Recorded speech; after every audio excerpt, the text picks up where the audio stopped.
Hi everyone, and welcome to the Vintage Company.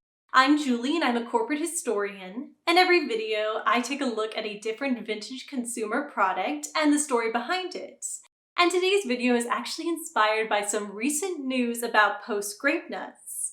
So today, I thought I would take a look at the history of Grape-Nuts, a cereal that's almost 125 years old, and find out why it's been back in the headlines recently.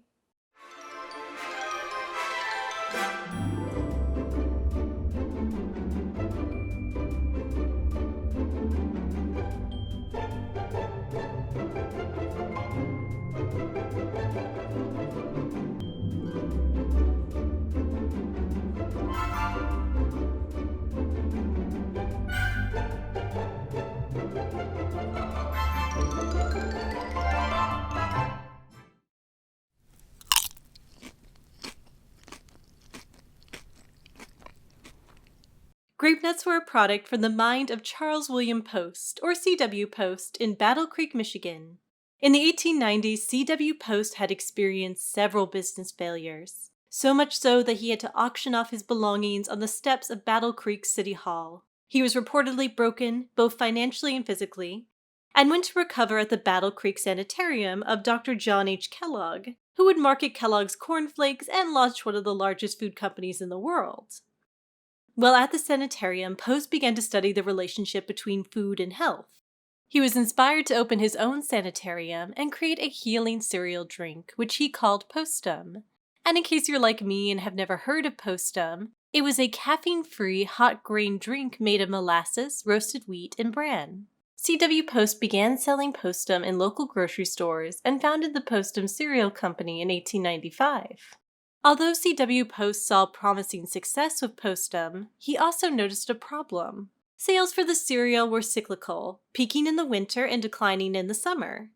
So Post baked a form of breadstick from wheat and barley, dried it over a kerosene lamp, and then ground the sticks in a coffee grinder to create a new cereal. Introduced in 1897, Post called his new cereal Grape-Nuts.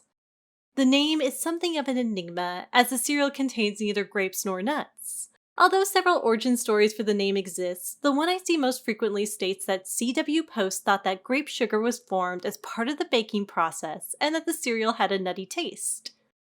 A skilled marketer, C.W. Post took it upon himself to craft elaborate advertisements for Grape-Nuts and Postums, featuring coupons, testimonials, and the outrageous claims that characterized much of advertising during this time period. Descriptions of Grape-Nuts stated that the cereal was a food for brain and nerve centers, and could give teeth the exercise they need for health by encouraging thorough chewing. One ad stated, "It is a practical certainty that when a man has approaching symptoms of appendicitis, the attack can be avoided by discontinuing all foods except grape-nuts, and by properly washing out the intestines." These kinds of ads ultimately got Post into trouble. In the early 1900s, Colliers magazine decided to take a stand against what it saw as misleading advertising. The magazine told C.W. Post they would no longer carry his advertisements for Grape-Nuts or Postums unless they removed their medicinal claims. Colliers also published a scathing editorial which called Grape-Nuts' claims of preventing appendicitis a lie. Post was livid, and began attacking the magazine through advertisements in New York newspapers. Colliers then sued Post & Company for libel, and won. Post was ordered to pay Colliers $50,000, the largest verdict for a libel suit in the state of New York at the time. Post appealed.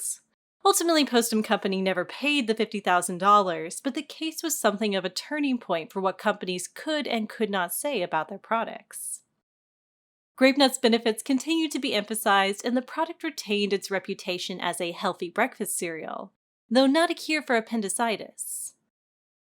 As a side note, C.W. Post himself reportedly had what newspapers called a mild form of appendicitis for many years, which I didn't know was something one could have, but in fact you can have chronic appendicitis. After an acute attack in 1914, C.W. Post was rushed by train from California to Rochester, Minnesota, where he was successfully operated on by Doctors William and Charles Mayo of Mayo Clinic fame.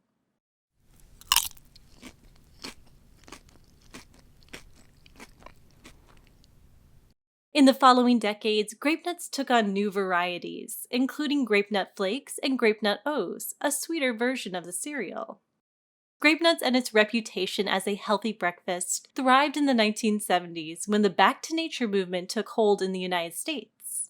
Post hired naturalist, organic food specialist, and author Euell Gibbons to promote grape nuts' wholesome goodness in the company's commercials. Oven baked, then toasted into crisp nuggets that taste nutty, sound crunchy. Even with my eyes shut, I'd know grape nut cereal by its nutty flavor and crunchy sound.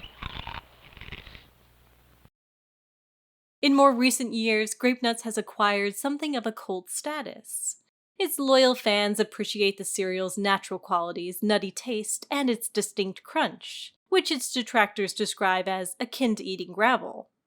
Rick Nichols of the Philadelphia Enquirer once said, "You don't eat grape nuts, you earn them." Whatever your opinion, you can't argue that grape nuts have remained consistent. In the 1920s, grape nuts contained wheat, barley, salt, and yeast. Today they are made with whole grain wheat flour, malted barley flour, salt, and dried yeast.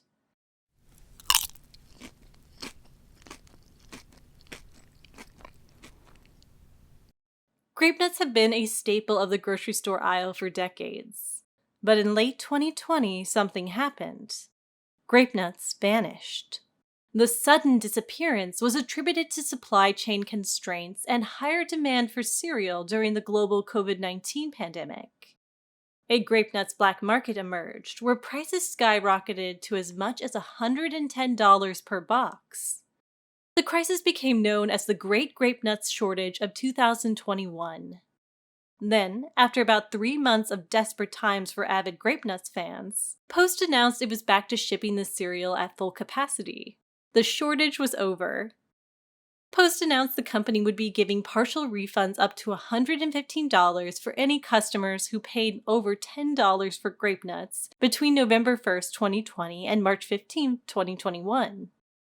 And GrapeNuts returned to their rightful place on store shelves, continuing their long legacy as undoubtedly America's crunchiest cereal.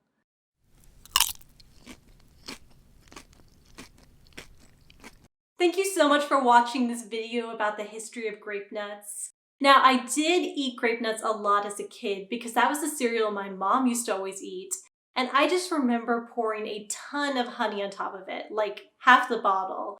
So I don't know if that speaks very well for its viability as a children's cereal, but I did buy a box while I was filming this video, and I'm going to try it again, and I will let you know if I am team crunchy or team gravelly. Have you tried grape nuts? What do you think of them? Let me know in the comments below. And if you like this video and you want to learn more about the history of companies and their products, please consider giving it a like and subscribing below. Thank you again, and I'll see you next time.